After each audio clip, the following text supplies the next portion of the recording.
There are moments in life, encounters so unsettling, they lodge themselves deep within your memory, replaying at the quietest hours of the night. Moments that make you question the ordinary and peer a little closer at the shadows in the periphery. Tonight we delve into 3 such true stories. Stories of encounters that started innocently enough, only to peel back the veneer of normalcy and reveal something far more disturbing lurking beneath. We'll explore the chilling magnetism of a potential cult, the unexplainable dread that can fester within the walls of a college dorm, and the creeping terror when a neighbor becomes a source of fear. Prepare yourselves. These accounts might just make you rethink everything you thought you knew about the world around you, and the people in it.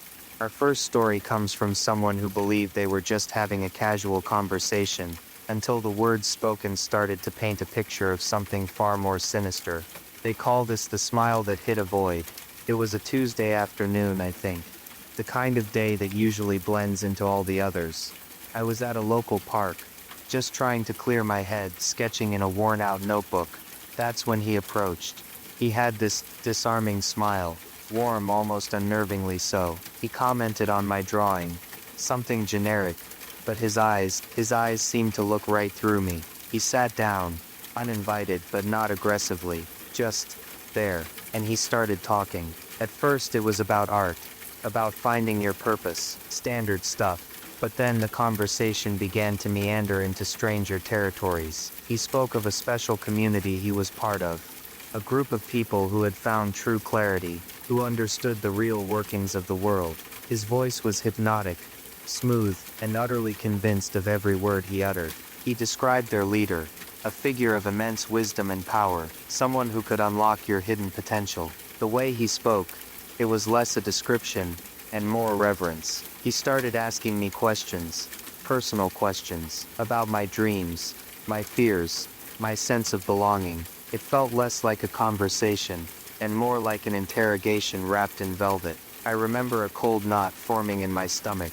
He mentioned their gatherings, how they were looking for open-minded individuals like myself. He painted it as an awakening, but the details were vague, shrouded in euphemisms. When I tried to politely disengage, his smile didn't falter, but his eyes hardened, just for a fraction of a second.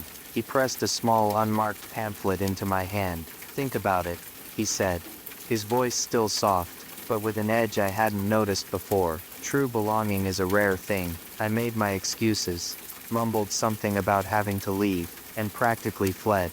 I never looked back. That pamphlet went straight into the nearest trash can. But the encounter, it stuck with me. The way he spoke, the almost predatory gleam in his eyes when he thought he had me. It wasn't just a conversation. It felt like I'd brushed up against the edge of a void, a place where individuality is swallowed whole. I often wonder how many others weren't so quick to walk away from that smile. Sometimes the threat isn't an individual you meet in a public space. Sometimes the very walls around you seem to harbor a disquieting presence. Our next story takes us to a place many consider a rite of passage. A home away from home, a college dormitory. But for this student, it became a place of inexplicable dread. My freshman year of college, I was excited, a little nervous, the usual. My dorm room was small, standard issue, but it was mine, or so I thought. The first few weeks were normal, late night studies, new friends, the typical campus buzz. Then the oddities began, small things at first. I'd leave a book on my desk, only to find it on the floor later, even though I knew I hadn't touched it. My keys, which I always left in the same spot, would turn up in my jacket pocket, or under my pillow. I chalked it up to stress, to being tired, but it escalated. One night, I woke up to a soft scratching sound, seeming to come from inside the walls. It was faint, almost imperceptible, but it was there. It would stop the moment I sat up, then resume when I lay back down. My roommate never heard it, or claimed not to. She started looking at me strangely. Then came the whispers, or what I thought were whispers. Late at night, when the dorm was quiet, I'd hear faint murmuring, too indistinct to make out words, but it felt close, like someone was just outside my door, or even in the room itself. I started sleeping with the lights on.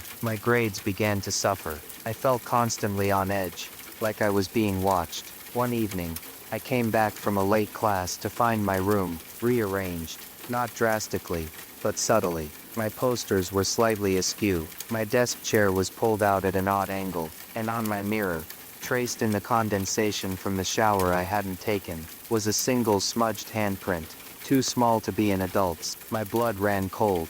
I reported it. Of course, campus security found nothing, no signs of forced entry. My roommate denied everything, her eyes wide with what looked like genuine fear. Or was it something else? I couldn't take it anymore. I requested a room change, citing irreconcilable differences with my roommate. I never found out what was really happening in that room. Was it a prank? Was my roommate involved?